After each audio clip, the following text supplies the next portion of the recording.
में से 2-3 सवाल हमारे पास में हैं। सुधीर सेठ का एक सवाल है। सुधीर सेठ, मेरा सवाल है, जो आपके परिवार के सदस्य एनआरआई बाहर रह रहे हैं, उनका बार बार हमें पूछना होता है कि इतनी ज़्यादा इन्फ्लेशन को कैसे कंट्रोल किया इंडिया ने पोस्ट कोविड और इतनी वॉर्स के बाद भी। वो कह रहे हैं कि जो दूसरे मुल्क हैं, वहाँ जो लोग रहते हैं, वो इनको कहते हैं कि भाई हमारे यहाँ तो इतनी महंगाई है, यूरोप में, अमेरिका में, ये मोदी जी ने कैसे कंट्रोल करके रखा है? ऐसा है कि मैं जब कोविड के समय मैं बहुत लोगों को मिलता था, कोविड के समय वीडियो कॉन्फ्रेंस से बात करता था, तो दुनिया भर के मैं नोबेल प्राइज विनर वगैरह ऐसे ऐसे लोगों से भी मैं पूछता था, भाई स्थितियों में क्या लगता है आपको।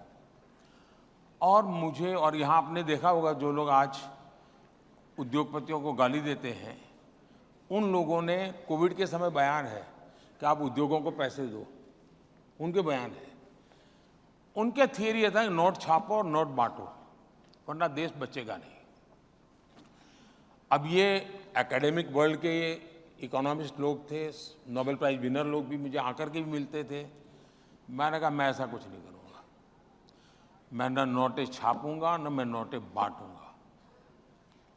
ये एक निर्णय मैं करी दूरी दुनिया में शायद मैं अकेला इंसान हूँ जिसने इतना बड़ा कठोर निर्णय किया। मैंने कहा मैं बांटूंगा तो अनाज बांटूंगा, मेरे गरीब के घर का चूल्हा जलता नहीं, वो भूखा नहीं रहना चाहिए, बाकी सब संभालूंगा। और फिर मैंने एमएसएमईज को कहा कि बैंक से आपको क्रेडिट देने की मैं व्यवस्था करता हूं, आप बैंक से क्रेडिट लीजिए और अपनी ताकत बताइए, तो उनको मैं अवसर दूंगा।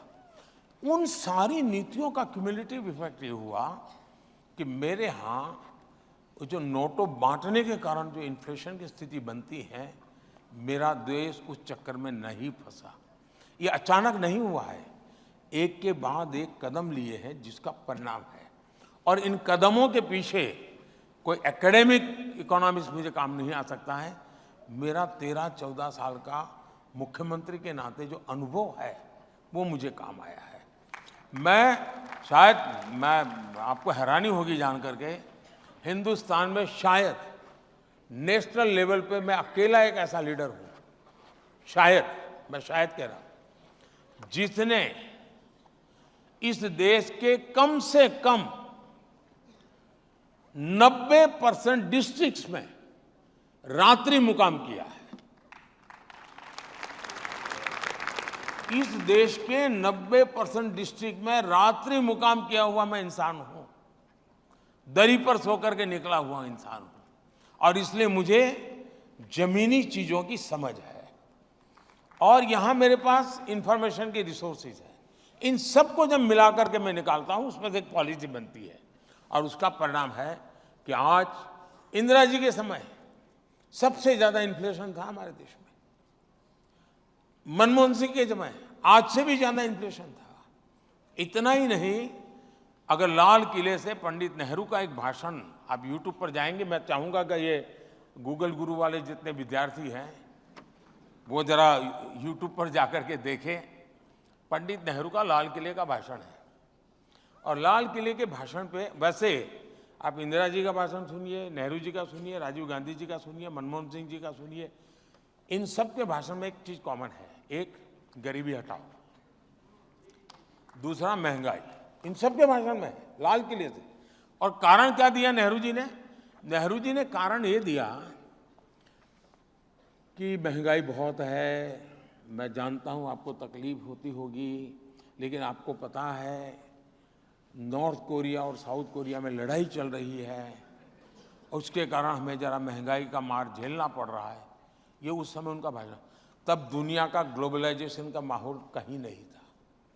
नॉर्थ कोरिया साउथ कोरिया की लड़ाई से भारत का कोई लेना देना नहीं था। उसके बाद भी भारत की महंगाई के लिए उन्होंने ठिकरा फोड़ा था नॉर्थ कोरिया साउथ कोरिया की लड़ाई में। नेहरू जी का भाषण अवेलेबल है, ये मैं ऐसे नहीं बोल रहा। अभी तो जो लड़ाइयाँ चल रही हैं उसमें फूड, फर्टिलाइजर एंड फ्यूल, तीनों पर सीधा इम्पैक्ट है। इसके बावजूद भी आज दुनिया में यूरिया की बोरी 3,000 रुपये में बिकती है, मेरे देश के किसान को 300 रुपये से भी कम में मिलती है। तो हमने हर चीजों को उस प्रकार से सिस्टमैटिक कंट्रोल किया हुआ है।